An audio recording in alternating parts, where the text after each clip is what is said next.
لا اسألکم علیہ اجرا الا المودۃ فی القربى صدق اللہ العظیم قال النبی صلی اللہ تعالی علیہ وسلم الحسن والحسین سید الشباب اہل الجنہ او کما قال النبی صلی اللہ تعالی علیہ وسلم آمنت باللہ صدق اللہ العظیم وصدق رسولہ النبی الکریم قال اللہ تبارک و تعالی فی القرآن المجید فی شان حبیبہ مخبرا وآمرا ان اللہ وملائکتہ یصلون علی النبی یا ایہا الذین آمنوا صلوا علیہ وسلموا تسلیما الصلاۃ والسلام علیک یا سیدی یا رسول اللہ وعلى آلک واصحابک یا سیدی یا حبیب اللہ الصلاۃ والسلام علیک یا سیدی یا رحمۃ للعالمین وعلى آلک واصحابک یا خاتم النبیین اللہم صل علی سیدنا و مولانا محمد معدن الجود والکرم وآلہ وصحبہ وبارک وسلم۔ تمام تعریفیں حمد و ثنا اللہ تعالی جل مجدہ الکریم کے لیے، زاں بعد درود و سلام نبی اکرم نور مجسم شفیع معظم احمد مجتبی جناب حضرت محمد مصطفیٰ صلی اللہ تعالی علیہ وسلم کی ذات والا صفات کے لیے حمد و صلات کے بعد حضرت عبداللہ ابن عباس رضی اللہ تعالی عنہ ارشاد فرماتے ہیں، نبی کریم صلی اللہ تعالی علیہ وسلم کے کچھ صحابہ نے اس بات کو محسوس فرمایا کہ نبی کریم علیہ السلام کے اخراجات بہت زیادہ ہیں، کثیر تعداد میں مہمانوں کا آنا جانا رہتا ہے، بہت سارے لوگوں کی مہمان نوازی اللہ کے محبوب کے ذمہ کرم پر ہے، اور اس کے برعکس صورتحال یہ ہے کہ سرکار کے بظاہر جو آمدن کے ذرائع ہیں وہ بہت کم ہیں۔ اس بات کو محسوس کر کے صحابہ کرام علیہم رضوان نے از خود ایک پروگرام ترتیب دیا کہ ہم ہر مہینے کچھ نذرانہ جمع کریں گے اور نبی کریم علیہ السلام کی بارگاہ میں پیش کریں گے، اور عرض گزار ہوں گے کہ یا رسول اللہ صلی اللہ علیہ وسلم، آپ نے جو ہم پر احسانات کیے ہیں ان کا بدلہ تو نہیں چکا سکتے، پر چلو یہ تھوڑی سی خدمت ہے اگر ہماری قبول ہو جائے۔ صحابہ نے جب وہ نذرانہ جمع کیا تو اب ماحول یہ بنا کہ جمع تو کر لیا ہے تو اتنی جرت کون کرے گا کہ سرکار کی بارگاہ میں جا کے عرض کرے۔ طے یہ پایا کہ حضور علیہ السلام کے چچا محترم حضرت عباس رضی اللہ تعالی عنہ سے یہ گزارش کی جائے کہ وہ عرض کریں کہ یا رسول اللہ صلی اللہ علیہ وسلم، ہم سے یہ نذرانہ قبول کر لیا جائے، تاکہ آپ کے جو روزمرہ کے معاملات ہیں، جو گھر کے اخراجات ہیں، وہ اس کے ذریعے سے کچھ نہ کچھ ہماری خدمت اس میں شامل ہو جائے۔ حبیب لبیب سید عالم صلی اللہ علیہ وسلم کی عالی مرتبت خدمت میں حضرت عباس نے جب وہ نذرانہ پیش کیا اور صحابہ کرام علیہم رضوان کی اس خواہش کا اظہار کیا اور بڑے درد مندانہ انداز میں عرض کیا کہ یا رسول اللہ، آپ کا وہ کاشانہ نور ہے کہ جو بھی آتا ہے وہ جھولی بھر کے ہی جاتا ہے، ہر ایک کو ملتا ہے، لیکن یا رسول اللہ ظاہراً کوئی ذرائع ہمیں نظر نہیں آتے، دل کرتا ہے کہ ہم خالصتاً آپ کی کچھ خدمت کر سکیں۔ تو حضور کچھ جواب دینے ہی والے تھے کہ اللہ تعالیٰ نے قرآن مجید نازل فرما دیا، کہا محبوب کل ان سے فرما دیجئے لا اسألکم علیہ اجرا۔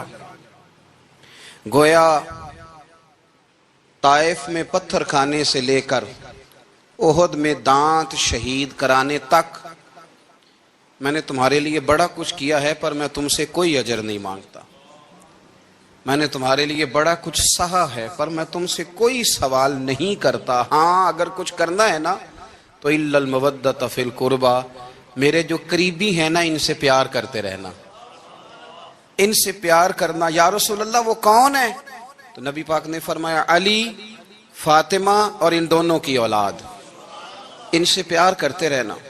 لا اسألکم علیہ اجرا، میں تم سے کوئی اجر نہیں مانگتا، پر یہ جو میرے قریبی ہیں نا، اصلاں نال جے نیکی کریے اور نسلاں تاک نہیں پول دے، تے بے اصلاں نال نیکی کریے تے پھول کنڈیاں نال تول دے.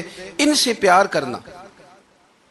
میرے رسول کریم علیہ السلام نے نا اپنی اہل بیت کو ہمارے لیے نمونہ بنا کے چھوڑا ہے. ان کی محبت ضروریات دین کا حصہ ہے. ایک شخص بالغ ہونے سے لے کر انتقال تک کوئی نماز قضا نہ کرے، ہر سال زکوٰۃ دے اور ہر سال حج کرے، حقوق العباد کا ایک ذرہ بھی ضائع نہ کرے، لیکن مر جائے اہل بیت کے بغض پر، تو وہ جنت میں نہیں جائے گا، وہ جہنم میں جائے گا. اس کی کوئی نماز، اس کی کوئی زکوٰۃ، اس کا کوئی حج اللہ کی بارگاہ میں قبول نہیں. لیکن کمزوریاں رہ جائیں، کوشش کرتا رہے، کمزوریاں رہ جائیں، پر حسنین کریمین سے پیار کرتا جائے، ان کی ماں سے، ان کے والد سے محبت کرتا جائے. تو میرے محبوب نے فرمایا مم مات علی حب آل محمدن مات شہیدا، جو آل محمد کی محبت میں دنیا سے گیا وہ سادہ نہیں گیا، وہ تو شہادت کی موت مرا ہے، تو شہید ہو کے دنیا سے گیا. اہل بیت کا اسوہ نور ان کی محبت ضروریات میں سے ہے. رسول کریم علیہ السلام نے فرمایا، جامع ترمذی میں موجود ہے، فرمایا میں جا رہا ہوں پر تمہیں دو بڑی بھاری بڑی وزنی چیزیں دے کے جا رہا ہوں. صحیح ستہ کی روایت. دو وزنی چیزیں تمہارے بیچ چھوڑ کے جا رہا ہوں، اگر ان کو تھام کے رہو گے تو کبھی گمراہی تمہارے پاس نہیں آئے گی. یا رسول اللہ وہ کون کون سی؟ فرمایا ایک اللہ کی کتاب دے کے جا رہا ہوں اور دوسرا اپنا خاندان دے کے جا رہا ہوں. اگر اہل بیت نبوت کو تھامے رہو گے، ہمارے بزرگوں نے لکھا ہے کہ یہ جو حضور نے کتاب اللہ اور پھر اپنی اہل بیت کا تذکرہ فرمایا، تو اس کا مطلب یہ ہے کہ تھیوری دیکھنی ہوئی تو قرآن دیکھنا، اور پریکٹیکل دیکھنا ہوا تو علی اور فاطمہ کو دیکھنا، حسن اور حسین کو دیکھنا، ان کو دیکھنا. نبی کریم علیہ الصلاۃ والسلام کے اہل بیت منارہ نور ہیں. ان کی محبت، ان کا پیار کیوں بھلا؟ اس لیے کہ یہ وہ خوبصورت لوگ ہیں جن کو خود میرے نبی پاک نے تراشا ہے. ان کی سیرت میں جتنے رنگ ہیں وہ رسول کریم نے خود بھرے ہیں. ان کی ایک ایک بات کا خیال نبی پاک نے رکھا ہے. حضور نے از خود انہیں اپنی صحبت عطا کی ہے. زیادہ دور نہیں تھا سیدہ فاطمہ کا گھر، مسجد نبوی کے ساتھ تھا. اللہ کے رسول دن میں 2 دفعہ جایا کرتے تھے. پھر بھی کبھی کبھی فرماتے، فاطمہ میرا دل کرتا ہے آج میں رات تیرے گھر میں قیام کروں. تو سیدہ فاطمہ الزہرا فرماتی ہیں کہ آمنہ کے لال اس طرح بھی میرے گھر میں قیام کرتے تھے کہ حضور چارپائی پہ لیٹتے تھے تو ایک کندھے پہ امام حسن کا سر ہوتا تھا اور دوسرے پہ امام حسین کا سر اقدس ہوتا تھا. اور فرماتی ہیں رات کو کبھی حسنین کریمین دودھ مانگتے تو میں اٹھتی دودھ دینے کے لیے، تو حضور فرماتے لیٹ جاؤ، آج میرے ساتھ سوئے ہیں تو دودھ بھی میں ہی پلاؤں گا. تو محبوب اٹھتے ان کے لیے دودھ لاتے برتن سے نکال کے. حضور نے انہیں وقت دیا اور پھر ان کی چھوٹی چھوٹی چیزوں کا خیال رکھا. صحیح بخاری میں موجود ہے. تربیت پر توجہ دی. امام حسین تشریف لائے، ابھی عمر مبارک 7 سال کے قریب تھی. مسجد نبوی میں صدقے کی کھجوروں کا ڈھیر لگا ہوا تھا. چھوٹا بچہ جو ہوتا ہے نابالغ، اس پر شریعت کے احکامات نہیں آتے. صدقے کی کھجوروں کا ڈھیر تھا مسجد نبوی میں. یہ تربیت ہے، یہ ٹریننگ ہے جو اللہ کے محبوب نے خود انہیں عطا فرمائی. صدقے کی کھجوروں کا ڈھیر تھا. امام حسین حضور کے ساتھ آئے تو امام علی مقام نے ایک کھجور اٹھا کے منہ میں رکھ لی. شارحین نے لکھا ہے لگتا یہ ہے کہ کئی دنوں کی بھوک تھی، کیونکہ یہ فاقہ اہل بیت کا بڑا محبوب ہے. مجبور نہیں تھے، وہ تو خزانوں کے مالک تھے، پر غریبوں سے محبت کی وجہ سے فاقے کیا کرتے تھے. یہ ان کی پسند ہے فاقہ کرنا. دیکھو کھجور امام علی مقام نے رکھ لی تو اللہ کے رسول نے گلے میں انگلی ڈال کے نکال دی. فرمایا حسین یہ صدقہ ہے، یہ میری اہل بیت کے لیے درست نہیں ہے. حضور نے خود تربیت کی. اور پھر سیدہ فاطمہ الزہرا نے اپنے بچوں کو تراشا، ان پر محنت کی. میں اکثر گزارش کرتا ہوں دوستوں سے، میں کہتا ہوں کربلا کا واقعہ کوئی حادثاتی نہیں ہے، اس کے پیچھے پوری ایک لاجک ہے، اس کے پیچھے پورا ایک فلسفہ ہے. ایسے ہی کوئی آدمی 3 دن بھوکا پیاسا رہ سکتا ہے؟ کسی آدمی کو صبح اس نے کھانا کھایا اور شام تک کھانا نہ ملے تو ٹانگیں کانپتی ہیں. رمضان المبارک میں عبادت کی نیت سے روزہ رکھنے والے بھی شام کو بڑے پریشان ہو جاتے. اور مسلسل 3 دن کھانا نہ کھایا جائے اور پانی نہ پیا جائے، اور حال یہ ہے کہ وہی آدمی تلوار لے کے میدان میں نکلے اور اس کی حالت یہ ہو کہ لوگ اس کے آگے دوڑنا شروع کر دیں، ہزاروں کی فوجیں تاب نہ لا سکیں۔ علی کا گھر بھی وہ گھر ہے کہ جس گھر کا ہر ایک بچہ جسے دیکھو وہی شیر خدا معلوم ہوتا ہے۔ یہ کوئی آسان ہے؟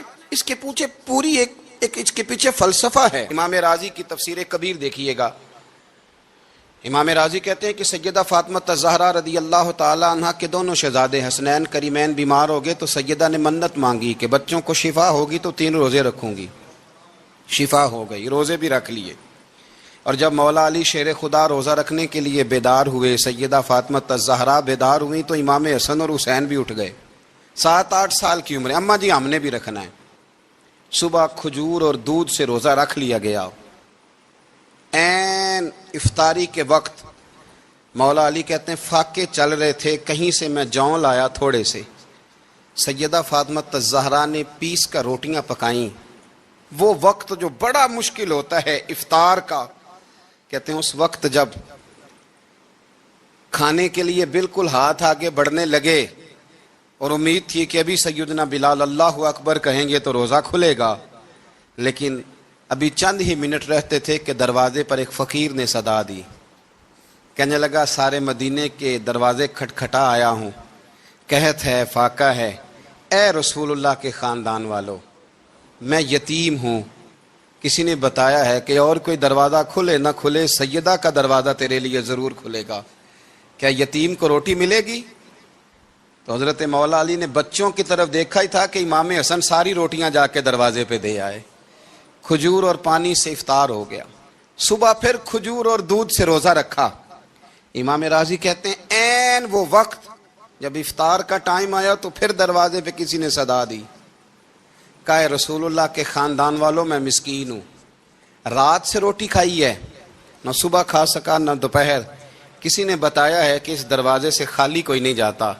امام حسن نے پھر سارا لنگر اٹھایا اور پھر جا کے دے دیا۔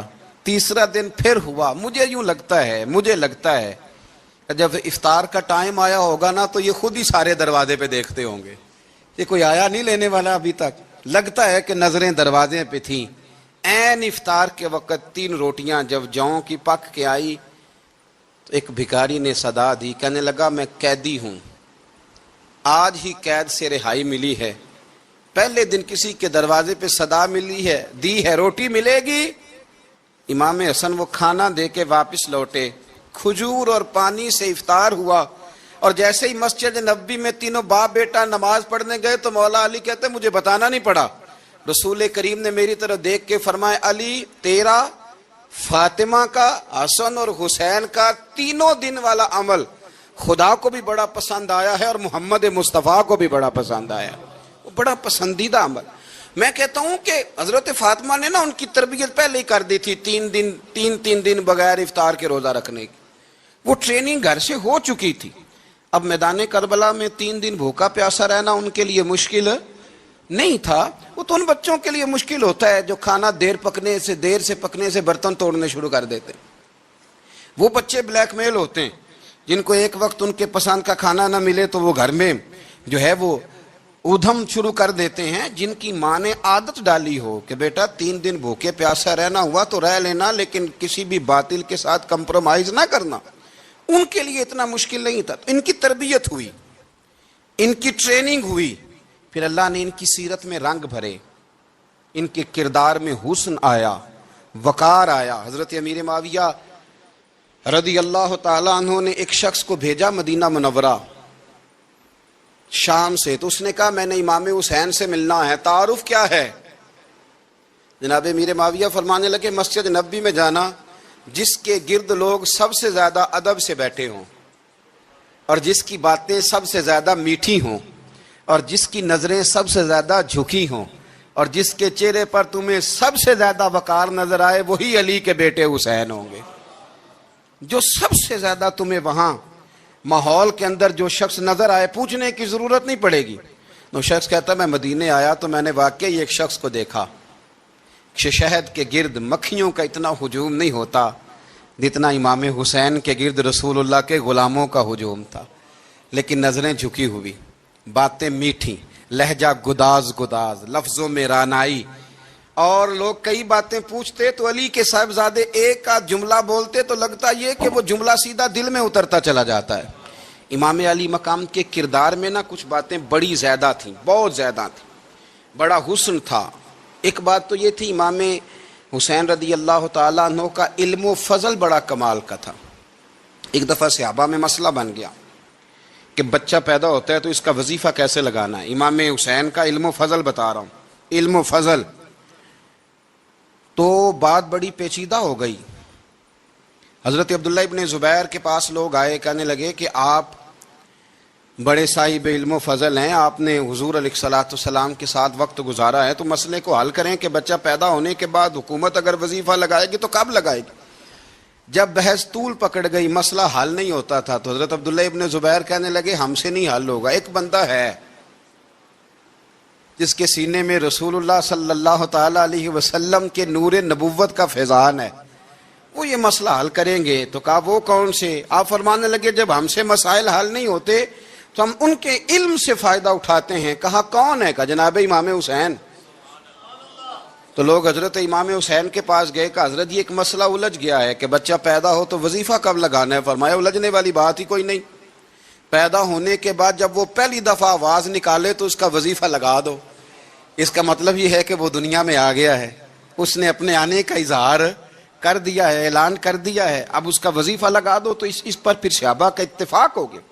امام حسین کے علم سے، فضل سے لوگ فیض اٹھاتے تھے۔ پھر اس کے ساتھ ساتھ امام حسین کا ذوق عبادت بڑا شاندار تھا، بڑا زبردست ذوق۔ علامہ جوزی نے لکھا ہے وکان الحسین رضی اللہ تعالی عنہ فاضلا کثیر الصوم والصلاۃ والحج والصدقۃ وافعال الخیر جمیعا۔ آپ فرماتے ہیں کہ امام حسین زیادہ نمازیں پڑھنے والے تھے، کثرت سے سجدے کرنے والے، کثرت سے روزے رکھنے والے، زیادہ حج کرنے والے، اور امام حسین صدقہ دینے والے اور نیکی کے کاموں میں شدت کرنے والے تھے۔ امام حسین کا جو ذوق عبادت تھا وہ اتنا شاندار تھا کہ آپ فرض نماز کے علاوہ روزانہ 100 رکعت نماز نفل ادا فرمایا کرتے۔ اور امام حسین فرماتے زندگی میں کبھی ایسا نہیں ہوا کہ 3 دن گزر گئے اور حسین کا قرآن پاک ختم نہ ہوا ہو۔ 25 حج کیے امام حسین نے مدینہ منورہ سے مکہ مکرمہ پیدل جا کے، 25 حج۔ اب تو نسبت والے لوگوں کو عبادت کی ضرورت نہیں نا، اللہ ماشاءاللہ کہتے ہیں نسبت بڑی ہے۔ بھئی جن کی نسبت اتنی خاص تھی کہ حضور نے فرمایا یہ فاطمہ کے نہیں میرے بیٹے ہیں، ان کا تو حال یہ ہے کہ فرض کے علاوہ 100 نفل، 3 دن سے پہلے ختم قرآن پاک، 25 حج فرمائے، تو کس نسبت کی بات کرتا ہے؟ یہ نسبتیں تو ہیں جو انسان کو عبادت کے قریب کرتی ہیں۔ لوگوں نے معیار ہی بدل دیا ہے۔ حضرت سیدنا امام حسین کی شہادت کے بعد حضرت عبداللہ ابن زبیر رضی اللہ تعالیٰ عنہ نے قاتلان حسین سے خطاب کیا اور فرمانے لگے اللہ کی قسم تم نے اس شخص کو شہید کیا ہے جو راتوں کو لمبے لمبے قیام کرتا تھا، اور تم نے اس شخص کو شہید کیا ہے جس سے میں دن میں جب بھی ملتا تھا تو وہ روزے سے ہوتا تھا۔ تم نے اس شخص کو شہید کیا جو قائم اللیل تھا، صائم الدہر تھا، اس شخص کو تم نے شہید کیا۔ آپ کو پتہ ہے کہ میدان کربلا میں جب 9 محرم کو ابن سعد نے امام حسین سے کہا کہ جنگ کرو اگر یزید کی بیعت نہیں کرنی، تو امام حسین نے فرمایا 1 رات کی مہلت دے دو، 1 رات کی مہلت دے دو۔ حضرت امام زین العابدین کہتے ہیں میں نے اپنے والد گرامی سے عرض کی کہ ابا جی آپ جہاد سے دور جانے والے تو ہیں نہیں، آپ تو جہاد سے پیار کرنے والے، اور یہ بھی پتہ ہے مجھے کہ یہ جنگ اب ہو کے رہے گی، تو 1 رات کی مہلت لینے کا معنی کیا ہے؟ بھئی کل بھی لڑنا ہے اور رات بھی لڑنا ہے، تو ابا جی 1 رات کی مہلت۔ تو سیدنا امام حسین رضی اللہ تعالیٰ عنہ فرمانے لگے بیٹا رات کی مہلت اس لیے لی ہے کہ میں آج رات کھل کے اپنے رب کی عبادت کر لوں، میں استغفار کر لوں، میں لمبے سجدے کروں۔ اور کہا زین العابدین تو جانتا ہے نا کہ مجھے نماز سے، تلاوت سے، دعا سے اور استغفار سے بڑا پیار ہے۔ نماز سے مجھے پیار ہے، دعا سے مجھے پیار ہے، استغفار سے مجھے پیار ہے۔ فرمایا بیٹا میں نے اس لیے نہیں کہ میں چاہتا ہوں 1 رات اور دنیا میں رہوں، تو امام زین العابدین فرماتے ہیں امام علی مقام نے سجدے پہلے بھی بڑے کیے، پر 9-10 کی درمیانی رات جو ان کے سجدے تھے وہ میں نے کبھی نہیں دیکھے۔ فرماتے ہیں تیمم کے ساتھ وہ رات کی جو عبادتوں کا رنگ تھا وہ میں نے کبھی نہیں دیکھا۔ امام علی مقام کا عبادت کا ذوق تھا، شوق تھا، لذت تھی۔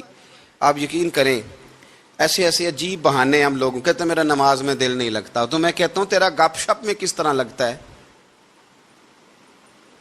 تیرا موبائل پہ کیسے لگتا ہے بھائی؟ یہ تو بھائی ذوق کی بات ہے۔ امام حسین کہتے ہیں مجھے قرآن پاک سے پیار ہے، مجھے تلاوت سے پیار ہے، مجھے دعا سے پیار ہے، مجھے استغفار سے پیار۔ بھائی جس کو جس چیز سے پیار ہوگا دل لگ جائے گا۔ ہم نے کبھی پیار کیا ہی نہیں اس سے، جن چیزوں سے پیار ہے وہاں دل لگ جاتا ہے۔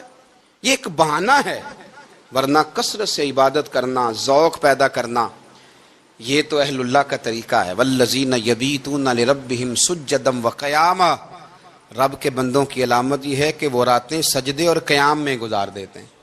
تو امام حسین کی سیرت کا کمال ہے کہ ذوق عبادت رکھتے تھے۔ دوسری بات جو امام علی مقام کی سیرت میں بڑی شاندار ہے وہ یہ ہے کہ سخی بڑے تھے۔ ایک قول سنانا ہے آپ کو امام حسین کا، اور خواہش میری یہ ہے کہ میرے حاضرین اور ناظرین اس قول کو رٹا لگا کے یاد کریں، اس قول کو انشاءاللہ۔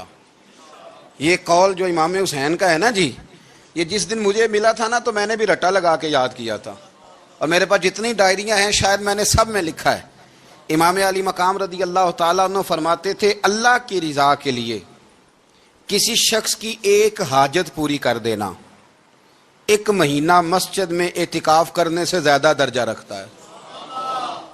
ایک بندے کی ایک حاجت پوری کر دینا 1 مہینہ پورا مسجد میں اعتکاف کرنے سے زیادہ درجہ رکھتا ہے۔ خدا کے بندے تو ہیں ہزاروں اور بنوں میں پھرتے ہیں مارے مارے، میں اس کا بندہ بنوں گا جس کو خدا کے بندوں سے پیار ہوگا۔ کسی بندے کی ایک حاجت پوری کرنا 1 مہینہ اعتکاف میں بیٹھنے سے زیادہ افضل ہے۔ اسی لیے تو میرے حبیب کریم علیہ السلام نے فرمایا تو رب کے بندوں کی حاجتیں پوری کرنے میں لگ جا، رب تیری حاجتیں پوری فرما دے گا۔ تو امام علی مقام فرماتے تھے ایک حاجت کسی کی پوری کرو۔ حضرت جناب سیدہ زینب بنت ابی رافع کہتی ہیں کہ سیدہ فاطمہ الزہرا نا ایک دن اپنے دونوں شہزادوں کو لے کے، جب حضور کی طبیعت مبارک بظاہر علیل تھی جس میں حضور کا وصال ہوا، دونوں شہزادے لے کے سیدہ فاطمہ نبی کریم کی بارگاہ میں گئی، کہنے لگی یا رسول اللہ میرے بچوں کو کچھ دیجئے سیدہ پاک۔ تو حضور اٹھ کے بیٹھ گئے، اس کندھے سے امام حسن کو لگایا اور اس سے امام حسین کو لگایا اور فرمایا فاطمہ یہ جو میرا حسن ہے نا اس کو میں اپنی ہیبت اور سرداری دیتا ہوں، اور فرمایا یہ جو میرا حسین ہے نا حسین کو میں اپنی جرت اور سخاوت دیتا ہوں، میرا حسین جرت مند ہوگا اور سخی ہوگا۔ داتا گانج بخش علی حجویری، امام الاولیاء، سید الاصفیاء، داتا صاحب کشف المعجوب میں فرماتے ہیں ایک دن نا امام حسین کے پاس ایک شخص آیا بڑی دور سے کچھ مانگنے کا، حضور کچھ دیجئے۔ وہ شخص کہتا ہے کہ میرا ظرف یہ تھا کہ 4-5 دینار ملیں گے۔ تو امام حسین فرمانے لگے تھوڑی دیر بیٹھ جا، رزق آ رہا ہے۔ تو امام حسین کو حکومت وقت کی طرف سے نا 5 تھیلیاں ملی جس میں ایک تھیلی میں 500 اشرفیاں تھیں، 5 تھیلیاں آئیں، لیکن اس کو آنے میں نا ذرا دیر ہو گئی۔ وہ 5 تھیلیاں جب آئی نا تو امام حسین اس کی طرف 5 تھیلیاں بڑھا کے نا، ذرا دیکھنا میری طرف غور سے، 5 تھیلیاں بڑھا کے نا تو فرمانے لگے میاں جتنا تجھے انتظار کرایا نا اتنی ہم تیری حاجت پوری نہیں کر سکے۔ تو یہ نہ محسوس کرنا کہ حسین کے دروازے پہ بیٹھا بھی رہا ہوں تو ملا کیا ہے، یہ نہ محسوس کرنا۔ وہ شخص کہتا ہے جب میں نے وہ تھیلیاں کھولی اور پھر میری نظر امام حسین پہ پڑی تو میرے اندر سے آواز آئی اگر حسین ابن علی اتنے سخی ہیں تو محمد عربی کتنے سخی ہوں۔ اگر یہ معیار ان کا ہے، ان کا یہ معیار ہے، اور خود بھیک دیں خود ہی کہیں منگتے کا بھلا ہو، خود کہنے لگے جتنا انتظار کرایا ہے اتنی تیری مدد کر سکے۔ یہ سخاوت کا معیار تھا، یہ طریقہ تھا۔ ایک دفعہ سیدنا امام حسین رضی اللہ تعالیٰ عنہ کے گھر کے اندر نا 5000 دینار آئے، مسجد میں تھے، آپ کو 5000 دینار ملے تو امام زین العابدین کہتے ہیں کہ مسجد سے لے کر گھر آنے تک امام حسین نے 5 کے 5000 اللہ کے رستے میں خیرات کر دی۔ فرماتے میں نے کہا ابا جی 5 دینار کی گھر میں ضرورت تھی، مالاں والے سخی نہیں ہوندے تے سخیاں کول مال نہیں ہوندا، ایتھے اوتھے دوویں جہانی سخی کنگال نہیں ہوندا۔ کہا ابا جی 5 دینار کی گھر میں ضرورت تھی، تو کہتے ہیں مجھے فرمانے لگے بیٹا یہ جن کو میں نے دیا ہے نا یہ گھر کے لیے ہی دیا ہے، یہ گھر کے لیے ہی دیا ہے، جن کو دیا ہے تمہارا کیا خیال ہے یہ باہر خرچ ہوا ہے، یہ گھر کے لیے ہی ہے۔ اس لیے کہ جب انسان دوسروں پر شفقت کرتا ہے تو اللہ اس کے گھر پہ رحمت فرماتا ہے۔ امام حسین کے مزاج میں پہلی بات میں نے ذوق عبادت کی عرض کی، دوسری بات عرض کر رہا ہوں کہ صحابہ حضرت اسامہ بن زید بڑے پیارے ہیں میرے نبی کریم کے، بڑے پیارے۔ حضرت اسامہ بن زید کے بارے میں سیدہ عائشہ صدیقہ فرماتی ہیں ان کے ناک سے اگر رینٹھ نکلتی تھی تو اللہ کے رسول اپنے دستے مبارک سے صاف کر دیتے تھے، اور سرکار فرماتے تھے کہ اگر اسامہ لڑکی ہوتا نا، ان کے غلام کے بیٹے تھے حضرت زید بن عار، اگر یہ لڑکی ہوتا میں اسے زیور پہناتا۔ بڑے پیارے تھے، لیکن جب ان کا آخری وقت آیا نا تو 60,000 دینار کا قرضہ تھا، رشتہ داروں سے کہا، دوستوں سے کہا، یاروں سے کہا، پر قرض ادا نہیں ہو رہا تھا۔ حضرت اسامہ بن زید کہتے ہیں بڑا پریشان تھا۔ جب حد ہو گئی نا تو حضرت اسامہ بن زید فرمانے لگے جاؤ کوئی حسین ابن علی کو خبر کرو، ان سے کہو میں نا غلام ہوں آپ کے نانا کا، اور مقروض دنیا سے چلا گیا تو کیا بنے گا۔ امام حسین کو خبر ملی تو دوڑے آئے۔ لاجپال اس پیر کو نہیں کہتے جو تگڑا نذرانہ لے کے تو ماتھا چوم لے، لاجپال تو اس کو کہتے ہیں کہ جب ضرورت پڑے تو وہ سر پہ موجود ہو۔ حضرت سیدنا امام حسین تشریف لائے تو جناب اسامہ بن زید رو پڑے، کہنے لگے حضور میں نے نا غلامی کی ہے آپ کے نانا کی، اور اس غلامی پہ ناز ہے، اب 60,000 دینار کا قرضہ لے کے دنیا سے جاؤں گا تو میری قبر پہ بوجھ رہے گا۔ امام حسین خادم کو بھی کہہ سکتے تھے جاؤ گھر پیسے پڑے ہیں لے آؤ، امام حسین خود گئے، چادر اوڑھ کے تو اس کی اوٹ میں بکل میں 60,000 دینار چھپا کے لائے، اور جناب اسامہ بن زید کے سامنے رکھ کے کہنے لگے اسامہ یار پیسے رات کو ہی آئے تھے، میں سوچ رہا تھا مجھے تو ضرورت نہیں، اللہ نے کس کا نصیب میرے گھر میں بھیج دیا ہے، مجھے تو حاجت ہی نہیں تھی، اب پتہ چلا پیسے تیرے تھے، اللہ نے حسین کی ڈیوٹی لگائی ہے کہ جا کے دے آ۔ حضرت اسامہ بن زید رو پڑے، فرمانے لگے اللہ آپ کو بہترین صلہ عطا فرمائے، یہ معیار تھا۔ اور پھر تیسری بات یہ کہ دل کے بڑے صاف تھے، دل بدستاور کے حج اکبر است، از ہزاراں کعبہ یک دل بہتر است۔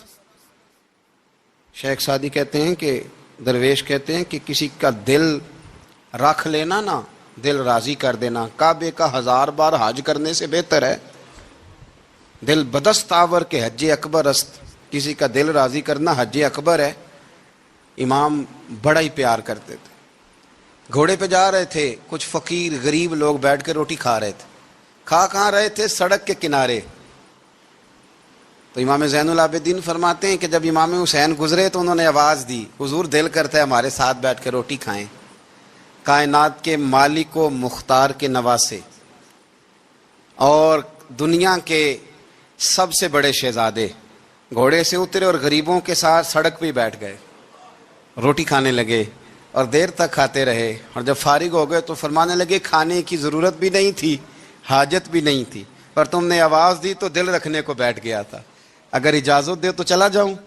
یہ مزاج تھا، یہ طبیعت تھی۔ آپ کے ایک بھائی ہیں چھوٹے، حضرت محمد بن حنفیہ نام ہے، حضرت مولا علی شیر خدا رضی اللہ تعالیٰ عنہ کی دوسری بیوی سے۔ ایک دن حضرت امام حسین ان کے گھر میں بیٹھے تھے تو کسی بات میں نا اختلاف رائے ہو گیا، تو امام علی مقام ناراض ہو گئے، فرمایا آج کے بعد تیرے گھر نہیں آؤں گا، رومال اٹھایا چلے گئے۔ لوگوں نے حضرت محمد بن حنفیہ رضی اللہ تعالیٰ عنہ سے کہا حسین تو ناراض ہو گئے، کبھی نہیں آئیں گے۔ آپ فرمانے لگے بھائی تمہارا ہے کہ میرا؟ جی بھائی تو آپ کے ہیں۔ فرمایا اگر کہو تو چند منٹوں میں حسین واپس آئے۔ کہا جناب ناراضگی ہو گئی ہے۔ فرمایا ناراضگی ہوئی ہے پر میں اس کے دل کی نرمی کو تو جانتا ہوں نا، اس کے مزاج کے اندر جو محبت ہے اس سے تو ابھی آئے۔ کہا جناب وہ کیسے؟ فرمانے لگے دیکھنا ذرا۔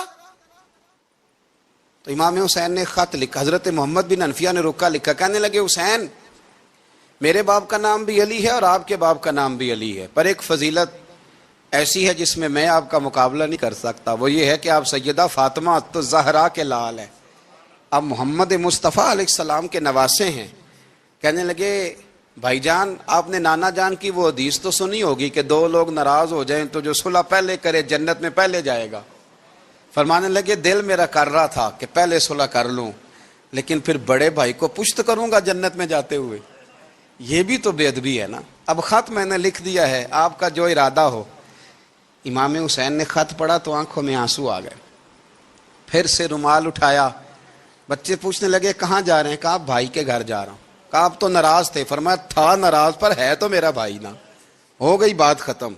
بڑی دل میں نرمی، طبیعت میں سوز، لہجے میں گداز، لیکن اس کے ساتھ ساتھ امام حسین رضی اللہ تعالیٰ عنہ کا جذبہ جہاد، امام حسین کی استقامت۔ آج لوگ ادھر ہوتے ہیں جس طرف ہوا کا رخ ہوتا ہے۔ آج لوگوں کی سوچوں کا زاویہ یہ ہے کہ جدھر رش زیادہ ہوگا ہم بھی ادھر جائیں گے۔ ہم یہ نہیں دیکھتے حق کس طرف ہے، ہم یہ دیکھتے ہیں رش کس طرف ہے۔ امام حسین رضی اللہ تعالیٰ عنہ نے رش نہیں دیکھا، حق دیکھا۔ امام حسین رضی اللہ تعالیٰ عنہ استقامت کے وہ پہاڑ ہیں، معمولی آدمی نہیں تھے۔ فرزق شاعر کہتا ہے کہ میں نے امام حسین سے کہا تھا، میں نے کہا لوگوں کی تلواریں یزید کے ساتھ ہیں پر دل آپ کے ساتھ ہیں، دل آپ کے ساتھ ہیں۔ امام حسین رضی اللہ تعالیٰ عنہ نے زمانے کے حالات نہیں دیکھے، حق اور سچ دیکھا۔ جتنی چیزیں انسان کو کمزور کر سکتی ہیں وہ ساری امام حسین پہ طاری کی گئیں، جتنی چیزیں۔ وطن چھوڑنا کتنا کو مشکل ہوتا ہے، شالا پردیسی کوئی بھی نہ تھی وے تے ککھ جنہ تو پارے۔ حضرت سلطان باؤ فرماتے ہیں بچو، پردیسی ہونا کوئی آسان ہے؟ جس آدمی کا کسی چھوٹے سے گاؤں میں بھی مکان ہو چھوڑنا پڑ جائے تو روٹا ہے، تو مجھے بتاؤ جس نے اپنا سارا بچپن مدینے میں گزارا ہو۔ آج جو ایک ہفتہ مدینے رہ کے آتے ہیں ان سے واپس نکلنا مشکل ہوتا ہے، لیکن امام حسین حق کا رستہ تھا، وطن کی قربانی دی، اور معمولی وطن نہیں، مدینے جیسا وطن۔ اور جب کھڑے تھے نا امام حسین رضی اللہ تعالیٰ عنہ رجب میں نکل رہے تھے مدینے سے، تو کوئی شاعر کہتا ہے دور کھڑے ہو کے انہوں نے گویا کہا تھا آقا تیرے کرم کے خزینے کی خیر ہو، میں جا رہا ہوں تیرے مدینے کی خیر ہو۔ امام حسین نے وطن چھوڑا، کوئی لغزش نہیں پیروں میں، کوئی نہیں۔ شہزادوں والی زندگی تھی، مسجد نبوی کے امام تھے، نبی کریم علیہ السلام کے روضہ اطہر پر تشریف رکھتے تھے، زمانہ حیا کرتا تھا، شان و شوکت تھی، پر حق کے لیے چھوڑا، نکل کر خانقاہوں سے ادا کر رسم شبیری۔ اور پھر بڑا مشکل ہوتا ہے، جس شخص کے ساتھ بچے اور عورتیں ہوں وہ تو یہ کہہ کے لڑائی سے جان چھڑاتا ہے کہ میرے ساتھ فیملی ہے، نہ ہوتی تو تجھے بتاتا، پر امام حسین کو اولاد بھی کمزور نہیں کر سکی، عورتوں کا ساتھ ہونا کمزور نہیں کر سکا۔ پھر امام علی بھوک کتنا مشکل کام ہے۔ آج لوگ کہہ نہیں دیتے کہ میں تو اس لیے گناہ کرتا ہوں کہ رشوت اس لیے لے لیتا ہوں کہ بچے چھوٹے ہیں۔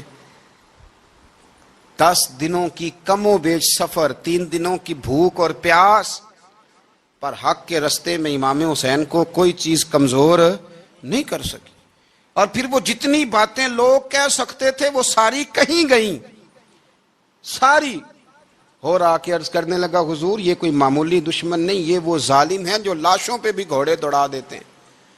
تو امام علی مقام فرمانے لگے جو شہادت کا جذبہ لے کے نکلے وہ پھر انجام نہیں دیکھا کرتا، وہ انجام، وہ جتنی چیزیں جو استقامت کے رستے میں آ سکتی ہیں وہ ساری چیزیں رستے میں آئیں، پر امام علی مقام نے کسی چیز کی پرواہ نہیں کی۔ آج کا مسئلہ یہ ہے کہ آج لوگوں میں استقامت نہیں ہے، رات کو کچھ ہوتے ہیں، سویرے کچھ ہوتے ہیں، دوپہر کو کچھ ہوتے ہیں، شام کو کچھ ہوتے ہیں۔ ہمارا کل انداز تکلم کچھ اور ہوتا ہے، صبح کچھ اور ہوتا ہے۔ امام علی مقام میدان میں رہے، ایک میت گھر میں ہو جائے تو کئی دنوں تک آنکھ کھلتی نہیں، ہوش رہتا نہیں۔ سب سے زیادہ مصائب امام حسین نے دیکھے، سب سے زیادہ، اور گھوڑے پر بیٹھنے سے پہلے پہلے ساری تکلیفیں آپ دیکھ چکے تھے۔ باپ کا جنازہ اٹھانا آسان ہوتا ہے، بیٹے کا جنازہ اٹھانا بڑا مشکل ہوتا ہے، پر امام حسین نے بیٹوں کے جنازے اٹھائے۔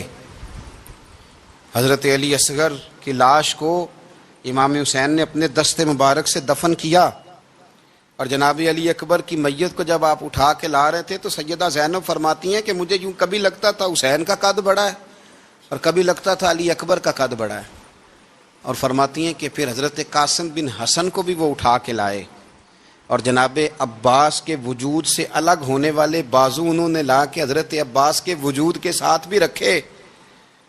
انہوں نے یہ سارا منظر دیکھا، لیکن جب حسین ابن علی اپنی دفعہ گھوڑے پہ سوار ہوئے تو لگتا یہ تھا کہ ان سے زیادہ بہادر کوئی نہیں۔ ایک جملہ بھی یزیدی فوج کے سامنے امام حسین نے کمزور نہیں کہا، ایک جملہ بھی، ایک فکرہ بھی کچا نہیں بولا، کہیں بھی کوئی منت نہیں کی، کسی جگہ بھی ان کے پائے استقلال میں کوئی لغزش نہیں آئی۔ جب لوگوں کو پتہ چل جائے کہ اب سامنے موت ہی موت ہے، سوائے اس کے چارہ کچھ بھی نہیں، تو بہت سا جو رخصت اور اجازت تو دین بھی دیتا ہے، پر امام حسین کسی جگہ کسی رخصت پر عمل کرتے نظر نہیں آتے، ڈٹ کے بات کی، ڈٹ کے، اور پھر جب میدان میں نکلے اللہ اکبر، تو ابن سعد کہنے لگا کہ اگر دو دو کر کے ایک ایک کر کے جاؤ گے تو یہ 45,000 کا لشکر سارا حسین کاٹ ڈالے گا، یک بارگی حملہ کرو گے تو بات، اتنی استقامت، اتنا۔ آج تو لوگ ڈپریشن کے مریض ہیں، آج تو لوگ ٹینشن کے مریض ہیں، ہر دوسری بات میں لوگ کہتے ہیں وہ بڑا، پر کس بات سے؟ مطلب کیا آپ نے زندگی میں صرف جاب نہیں مل رہی، صرف بیماری آ گئی، صرف خرچہ نہیں گھر میں بڑا کس بات کا ڈپریشن؟ امام حسین کی زندگی بتلاتی ہے کہ وہ لوگ بھی کوئی دنیا میں کمال حاصل کر سکتے ہیں جو چھوٹی چھوٹی بات پہ روتے ہیں۔ مال بھی ہے، جوانی بھی ہے، گھر بھی ہے، مکان بھی ہے، بچے بھی ہیں، عزت بھی ہے، صرف پیسے نہیں۔ اور انسان ہے کہ آنکھیں نہیں کھل رہی، وہ سمجھتا ہے میں کسی کام کا ہی، فقط پیسے نہیں بس۔ او خدا کے بندو، امام علی مقام نے فرمایا سارا کچھ لٹا کے بھی جو میدان میں کھڑا رہے اسے حسین ابن علی کہا جاتا ہے، اسے حسین ابن علی کہا جاتا ہے۔ حسین ابن علی کی شان رفت کوئی کیا جانے، حسن جانے، علی جانے، نبی جانے، خدا جانے، کون جانے امام علی مقام کا معیار۔ تو امام حسین رضی اللہ تعالیٰ عنہ کی زندگی ہمیں بتاتی ہے کہ ذوق والی عبادت کرو۔ امام حسین کی زندگی ہمیں بتاتی ہے کہ جب تم سخاوت کرو تو پھر اپنی حیثیت سے بڑھ کر کرو، اور امام حسین کی زندگی ہمیں بتاتی ہے کہ دل میں کسی کے لیے کوئی بات نہ رکھو، صلح کرنے میں پہل کرو، محبتیں کرنے میں آگے بڑھو۔ اور امام حسین کی زندگی ہمیں بتلاتی ہے کہ جب دنیا میں تم نے کچھ کرنا ہے تو پھر ڈٹنا بھی سیکھو، پھر کھڑے ہونا بھی سیکھو۔ یہ نہ دیکھو کہ حالات، امام حسین نے ایک دن بھی حکومت نہیں کی، یزید نے 4.5 سال کی، لیکن قیامت تک دلوں پہ حکومت امام حسین کی رہے گی۔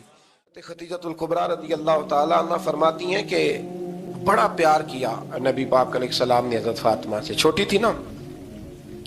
ادھر حضرت عائشہ صدیقہ کہتی ہیں کہ نبی پاک نے بڑی محبت فرمائی۔ مشکات میں حدیث ہے، کسی نے حضرت فاطمہ زہرا حضرت عائشہ صدیقہ سے پوچھا، سچے باپ کی سچی بیٹی، صدیق کی بیٹی صدیقہ، کسی نے پوچھا کہ عائشہ حضور علیہ السلام کو سب سے زیادہ محبت کس سے تھی؟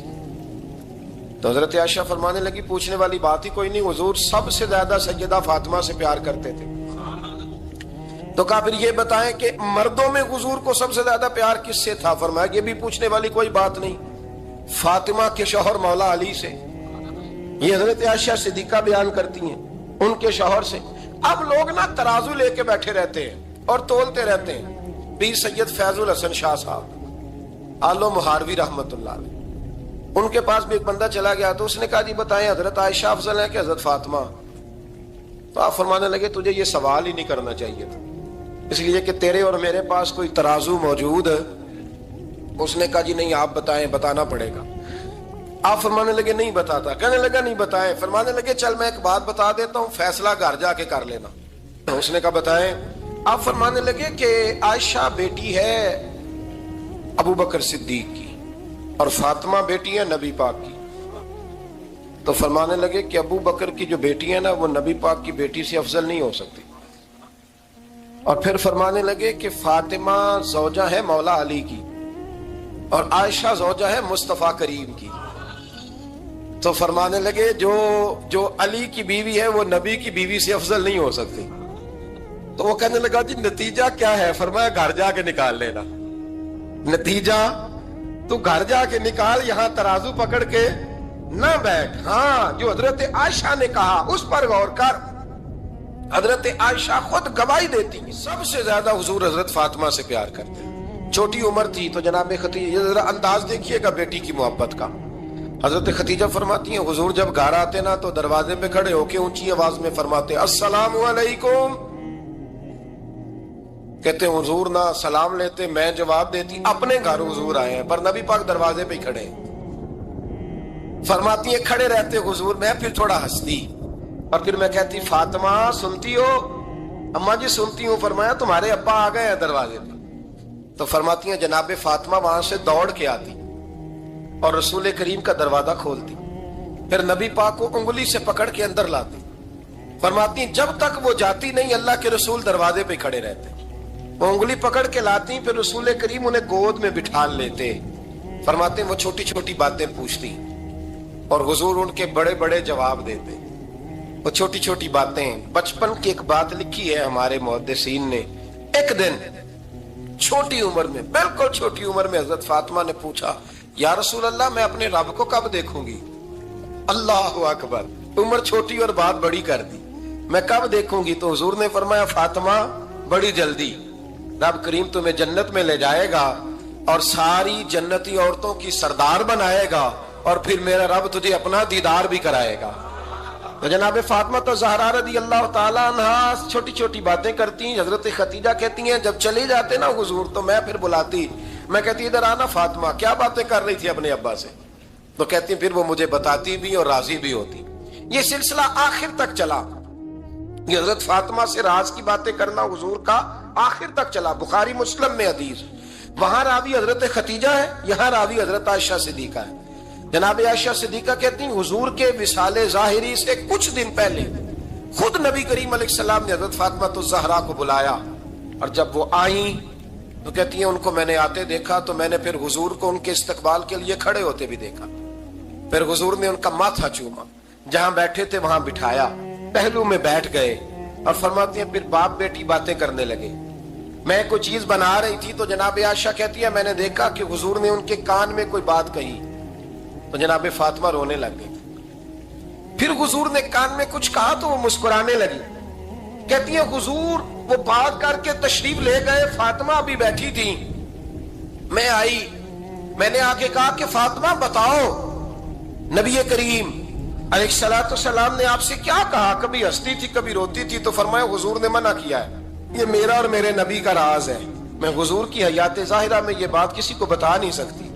فرماتی ہیں کہ فاطمہ سے تو میں نے پوچھ لیا پر حضور سے پوچھنے کی تو ضرورت ہی نہیں تھی نا، لیکن وہ راز کی بات تھی. کچھ دن گزرے تو حضور بیمار ہو گئے، پھر کچھ دن گزرے تو حضور کا وصال ہو گیا. فرماتے ہیں کچھ عرصے کے بعد میں سیدہ فاطمہ الزہرا سے ملی تو میں نے کہا فاطمہ وہ بھید کھول تو دے، آج تو کھول دے وہ راز کیا تھا. آپ کو بلایا گیا، پھر آپ آئیں، پھر حضور نے بات کی، پھر نبی کریم علیہ السلام کے بات کرنے پر کبھی آپ روئیں کبھی آپ ہنسی، تو یہ کیا تھا؟ تو کہتی ہے جناب فاطمہ پھر رونے لگی، کہنے لگی ہاں اماں جی اب میں پردہ کھول دیتی ہوں، اب میں راز بتا دیتی ہوں. حضور کا وصال ظاہری ہو گیا. فرمانے لگی مجھے حضور نے بلایا اور میرے کان میں فرمانے لگے فاطمہ وقت تھوڑا رہ گیا ہے، اب تیرے والد نے جانے کا پروگرام بنا لیا ہے، اب نہ ٹائم آ گیا ہے بچھڑنے کا. فرماتی ہیں جب میں نے یہ بات سنی تو میں رو پڑی، حضور آپ بچھڑ جائیں گے؟ کہتی ہے میں روئی. ذرا حدیث کے جملوں پہ غور کرنا. ماتی تھوڑی دیر گزری تو حضور نے میرے کان میں کہا فاطمہ پتر رو نا، بیٹے رو نا، میرے جانے کے بعد جو سب سے پہلے میرے پیچھے آ کے مجھے ملے گی نا بیٹی وہ تو ہی ہوگی. اللہ کرے میں سمجھا سکوں آپ کو بات. جب کہا نا کہ میں وصال کروں گا تو رو پڑی، اور جب کہا نا میرے بعد تیرا بھی جلدی وصال ہو جائے گا تو حضرت فاطمہ نے ہنسنا شروع کر دیا. کیا پیار ہے میرے محبوب علیہ الصلوۃ والسلام کے ساتھ جناب فاطمہ کا. ان کے وصال کی خبر سنی تو رو پڑی اور اپنے کی سنی تو ہنس پڑی. اور پھر حضور نے کہا فاطمہ تجھے یہ بھی پتا ہے نا کہ اللہ تجھے جنتی عورتوں کا سردار بنائے گا. یہ بھی تجھے پتہ ہے؟ تو جناب فاطمہ الزہرا کے ساتھ شروع سے لے کر آخر تک میرے رسول کریم علیہ السلام کی محبت رہی، پیار رہا. اور جناب فاطمہ کا جو حضور سے پیار تھا، ایک ہے باپ کا شفقت کرنا اور ایک ہے بیٹی کا پھر اپنے باپ سے. بولیے، یہ بیٹیاں جو ہوتی ہیں نا، ان کا بھی رویہ کو انوکھا ہوتا ہے ساری دنیا سے، انوکھا. میں کبھی کبھی کچھ ایسی باتیں کرنے کو دل کر جاتا ہے کہ جو کر گزرتے ہیں. ایک صاحب مجھ سے ایک دن کہنے لگا، حضرت صاحب بڑی مشکل میں ہوں اور اتنا کٹھن وقت آ گیا کہ کوئی حال ہی نہیں. میں نے ان سے کہا کہ اپنی اماں سے دعا کراؤ، مسئلہ ٹھیک ہو جائے گا. میں نے لگا اماں تو انتقال کر گئی، تو میں نے کہا بہن سے دعا کراؤ. کہنے لگا بہن دور رہتی ہے. تو میں نے کہا پھر بیٹی سے کرا لو. آپ یقین کریں، اللہ کے گھر میں بیٹھا ہوں، رمضان کا مہینہ مجھے تیسرے دن ملا. کہنے لگا حضرت صاحب الحمدللہ اللہ نے میری مشکل آسان کر دی. کہنے لگا یہ نسخہ آپ نے بڑا عجیب بتایا، پیر تو اس قسم کی باتیں نہیں نہ بتاتے. پیروں نے تو آپ کو پتا ہے دعائیں قید کر کے رکھی، صرف ہماری قبول ہونی ہے. کہنے لگے آپ ان کا میرے ساتھ ارادت کا رشتہ ہے. کہنے لگے آپ کس طرح کے پیر ہیں کہ آپ نے مجھے پلٹ کے کہہ دیا کہ اماں سے، بہن سے، بیٹی سے. تو میں نے کہا اصل بات یہ ہے کہ میں کبھی تھکا بھی ہوتا ہوں، کبھی کسی رنگ میں بھی ہوتا ہوں، اور کئی دفعہ اب تو یہ حال ہو گیا ہے کہ رونا آئے بھی تو روتے نہیں کہ لوگ تماشا نہ سمجھیں. کئی دفعہ آنسو چھپانے بھی پڑتے ہیں کہ لوگ اس کو اداکاری اور فنکاری ہی نہ سمجھنے لگ جائے. تو میں نے کہا یہ جو بیٹی ہوتی ہے نا، یہ جو بہن ہوتی ہے، یہ جو ماں ہوتی ہے، اس کو اشارتاً بھی آپ کان میں کہہ دینا مشکل میں ہوں تو یہ رات کو رو رو کے مصلی بھگو دیتی. یہ رو رو کے دعا مانگتی ہے بیٹے کے لیے، بھائی کے لیے، باپ کے لیے. اس کا رنگ ہر بیٹی پیار کرتی ہے. اور یقین کریں کہ کلیجہ ٹھنڈا ہو جاتا ہے جب بیٹیاں چھاتی پہ لیٹتی ہیں تو لطف آتا ہے کہ اللہ کریم نے اس ننھی سی کلی میں کیا ٹھنڈک رکھی ہے کہ سارے دل کا جو ہے بوجھ اس نے ہلکا کر دیا. تو بتائیے پھر میرے نبی پاک کی شہزادی کی حضور سے محبت کتنی ہوگی. چھوٹی سی عمر تھی حضرت فاطمہ کی جب حضرت خدیجہ وصال کر گئی. تو کسی نے کہا فاطمہ سب سے پہلے گھر سے کب نکلنا ہوا؟ تو بخاری مسلم میں حدیث ہے، اللہ کے نبی نا بیت اللہ شریف کے سامنے سجدے میں تھے تو ابو جہل کو شرارت سوجی. شرارت. اس نے کچھ لوگوں سے کہا، عقبہ بن ابی معیط تھا، کچھ اور لوگ تھے. کہنے لگا میں ابھی رستے سے گزرا ہوں تو وہاں کسی نے اونٹ ذبح کیا ہے. تو اونٹ کی اوجڑی، آپ نے اوجڑی دیکھی ہے نا، جانور کی اوجڑی بڑی وزنی ہوتی ہے، اس میں گندگی ہوتی.